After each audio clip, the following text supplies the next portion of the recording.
എന്റെ സ്നേഹം ഞാൻ നെക്സ്റ്റ് ലെവലിലേക്ക് തള്ളാന്ന് വിചാരിക്കുന്നു. നെക്സ്റ്റ് ലെവൽ എന്ന് വെച്ചാൽ എന്താണെന്നല്ലേ നിങ്ങൾ ആലോചിക്കുന്നത്?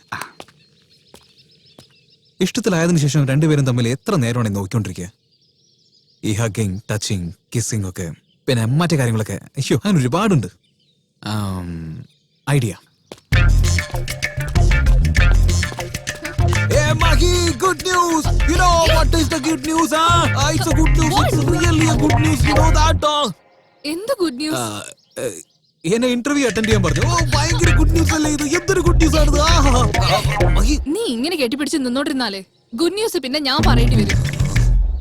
Hello, I am little busy. I will call you back. Okay, bye. എന്താ ഉമ്മ വയ്ക്കാനാ? വേണ്ട. എത്ര ദിവസത്തേക്കാ ഇങ്ങനെ? എനിക്ക് നിന്നോട് ക്രിക്കറ്റ് കളിക്കണം. ഈ ആണുങ്ങൾക്ക് പെണ്ണുങ്ങളായിട്ട് കബഡി കളിക്കാനാ ഇഷ്ടം. നിനക്കെന്താ ക്രിക്കറ്റ് കളിക്കാൻ ഒരു ആഗ്രഹം? സന്തോഷമായി പോയിക്കൊണ്ടിരുന്ന എന്റെ പ്രണയത്തിനിടയിൽ ഒരു ബ്രേക്കിംഗ് ന്യൂസ്. എന്താ മച്ചു, അനിയത്തേക്ക് എങ്ങനെയുണ്ട്? മച്ചു, നിന്നോടൊരു കാര്യം പറയട്ടെ. വേണ്ട, കേൾക്കാൻ ഒരു മൂഡില്ല. കേൾക്കാൻ മൂഡില്ലേ? ശരി, മൂടുള്ളവരോട് പറയാം. ഹലോ കസ്തൂരി, സംസാരിക്കുന്നത് കേൾക്കുന്നുണ്ടോ?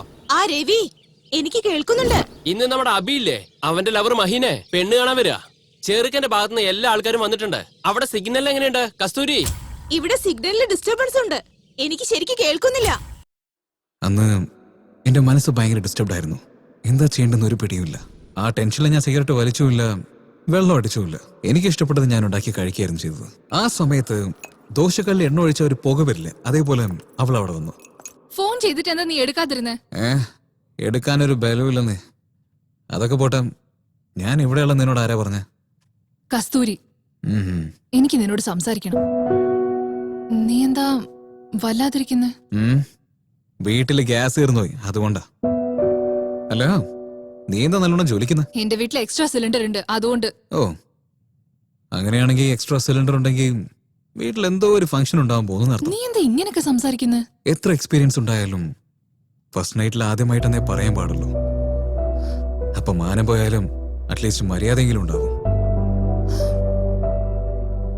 നോക്കു മഹി, ഞാൻ പറയുന്നത് നിനക്ക് മനസ്സിലായില്ലെങ്കിലും അറ്റ്ലീസ്റ്റ് എന്റെ മനസ്സിലുള്ള ഫീലിങ്സ് എങ്കിലും മനസ്സിലാക്കുമെന്ന് വിചാരിച്ചു.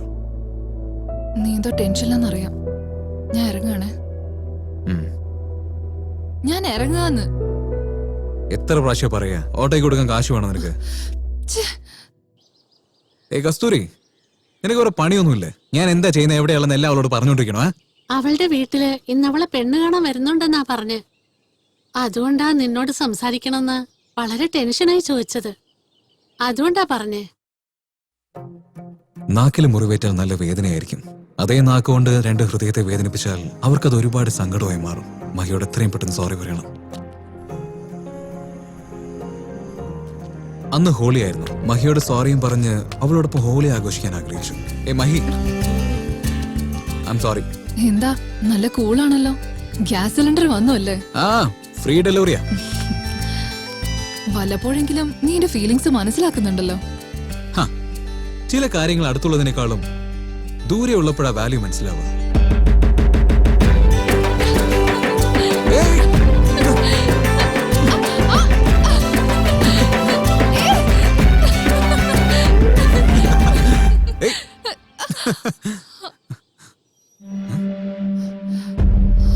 Oh my God. കോരെങ്ങനെ പറഞ്ഞല്ലോ. ആരത്? എന്റെ ഏട്ടൻ. എന്ന് വെച്ചാ ആ കരാത്തെ ബ്ലാക്ക് ബെൽറ്റ്? സാരമില്ല, നിനക്ക് ഡിഗ്രി ഉണ്ടല്ലോ, അതുകൊണ്ട് നമുക്ക് എന്തെങ്കിലും ജോലി അന്വേഷിക്കാം. ഞാൻ എന്റെ വീട്ടുകാരോട് സംസാരിക്കാം. അത് പിന്നെ 1-2 സബ്ജക്റ്റ് ഞാൻ കാറ്റിലെ പറപ്പിച്ചു കളഞ്ഞു.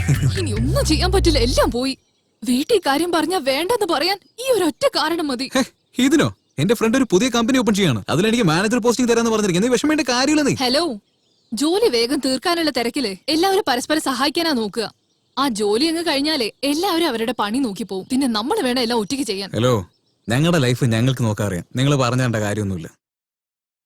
എപ്പോഴും മിസ് കോൾ തരുന്ന പെണ്ണ് സഡൻലി വരാൻ പറഞ്ഞപ്പോ തന്നെ ഞാൻ വിചാരിച്ചതാ എന്തോ ഒരു ട്വിസ്റ്റ് ഉണ്ടായിരിക്കുന്നു. ഹായ് അബി, ഒരു കാര്യം ചെയ്താലോ? പറ. നമുക്ക് ഒളിച്ചോടാം. വേണ്ട, മരിച്ചു പോവാം. അബി, നീ ഒന്നും സീരിയസ് ആയി എടുക്കാത്ത എന്താ? അല്ലെങ്കിൽ എന്താ മഹി, ഞാൻ നിന്നോട് ഒന്ന് എന്റെ അനിയത്തിയുടെ ജീവിതം. ഞാൻ നിനക്ക് വേണ്ടി എത്ര റിസ്ക് എടുക്കുന്നത്. നീ അനിയത്തെ കുറിച്ച് സംസാരിക്കുക. അവളെ വിട്ടേച്ച് എനിക്ക് വരാൻ പറ്റില്ല. അപ്പൊ ഞാൻ എന്താ ചെയ്യേണ്ടെന്ന് പറ. പ്ലീസ് മഹി, എനിക്ക് വേണ്ടി നിന്റെ വീട്ടിൽ ഒരു 2 years സമയം ഒന്ന് ചോദിക്കും പ്ലീസ്. അപ്പോഴത്തേക്ക് എനിക്ക് ജോലി എന്തായാലും കിട്ടും. അനിയത്തെ ഒരു നല്ല കുടുംബത്തിലേക്ക് പറഞ്ഞു വിടാൻ പറ്റും. നോ വേ, ചാൻസ് ഇല്ല. എന്റെ വീട്ടുകാരെ സമ്മതിക്കില്ല. എന്നാ നീ ഒരു കാര്യം ചെയ്യും, വീട്ടിൽ കാണിക്കുന്ന ചെക്കനെ കല്യാണം കഴിച്ചു.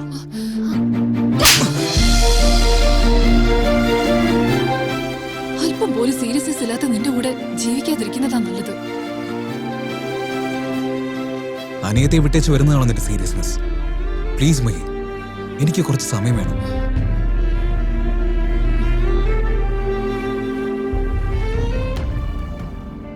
അവൾ എത്ര ദൂരം വിളിച്ചാലും ഞാൻ പോവും.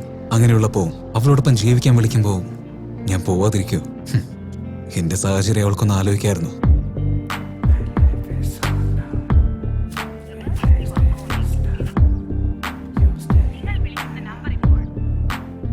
നമ്മൾ പ്രേമിക്കുന്ന കുട്ടി നമ്മുടെ അടുത്തില്ലാത്തപ്പോ എന്തുമാത്രം വിഷമമായിരിക്കുന്നത് എനിക്ക് അപ്പോഴാണ് മനസ്സിലായത്. ക്യാൻറ്റീനിൽ 2 കോഫി ഓർഡർ ചെയ്തിട്ട് ഞാൻ ഒറ്റയ്ക്കിരുന്ന് കുടിക്കായിരുന്നു. Credit card, debit card, finance, insurance, mobile offers, ഇത്രയൊക്കെ എന്തിനാ? കടം വാങ്ങിയവൻ്റെ അടുത്തുനിന്നും അങ്ങനെ എല്ലാവരുടെ ഫോൺ വരുന്നല്ലാതെ എന്റെ മഹീന്റെ അടുത്തുനിന്ന് ഒരു കോൾ പോലും വന്നില്ല. അതിലെനിക്ക് നല്ല വിഷമമുണ്ട്. മെഗാസ്റ്റാറിന്റെ സിനിമയ്ക്ക് ഫാൻസ് എല്ലാവരും കാത്തിരിക്കുന്ന പോലെ മഹിയുടെ കോളിന് വേണ്ടി ഞാൻ കാത്തിരിക്കുകയായിരുന്നു. അതേപോലെ പടം ഇറങ്ങി പിന്നെ മഹീന്റെ അടുത്ത് എനിക്കൊരു കോൾ വന്നു. ഹലോ, നീ എവിടെയായിരുന്നു ഇത്രയും നാളായിട്ട്? ഫോൺ സ്വിച്ച് ഓഫ് ആയിരുന്നല്ലോ. അതൊക്കെ ഞാൻ വന്നിട്ട് പറയാം. 1 hour പാർട്ടിലേക്ക് വാ, എനിക്ക് സംസാരിക്കാനുണ്ട്. Okay okay, 1 hour കാണണമെന്നോ? പയ്യന്മാരെപ്പോഴും പറഞ്ഞ സമയത്ത് വരില്ല, പെണ്ണുങ്ങൾ പറഞ്ഞ സമയത്ത് റെഡിയാവില്ല. പക്ഷെ അന്ന് രണ്ടും ഒരേ സമയത്ത് നടന്നു.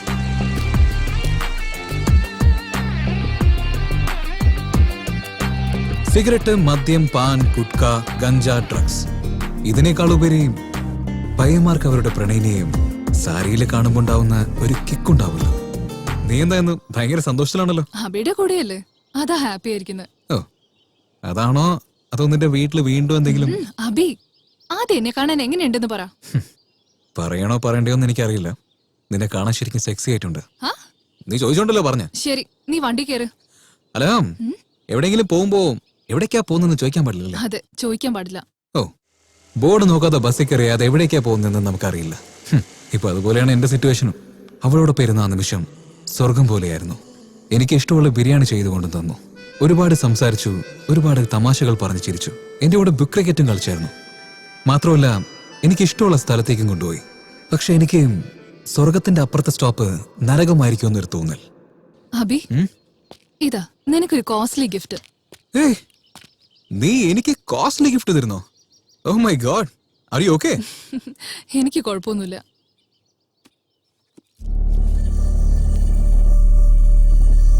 ഹലോ, ഞാൻ തന്ന മോതിരോട് പോയി. നിന്നോട് എനിക്കൊരു കാര്യം പറയാനുണ്ട്.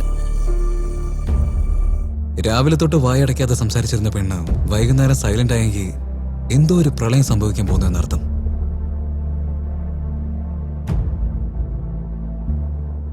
ഇവിടെ വന്നിട്ട് 1/2 an hour ആയി. എന്തോ പറയണമെന്ന് പറഞ്ഞില്ല. പറയണമെന്നുണ്ട്, പക്ഷെ എനിക്ക് പറ്റുന്നില്ല.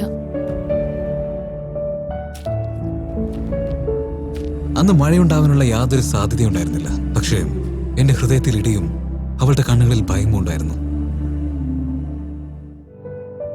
ഞാൻ തന്ന മോതിരമുള്ള സ്ഥലത്ത് വേറൊരു മോതിരമുള്ളപ്പോ തന്നെ എനിക്ക് മനസ്സിലായി, നീ ഇനി എന്റെ അല്ലെന്ന്. കാണിച്ചേ, പുതിയതല്ലേ, ഇനി പഴയതായിക്കോളും.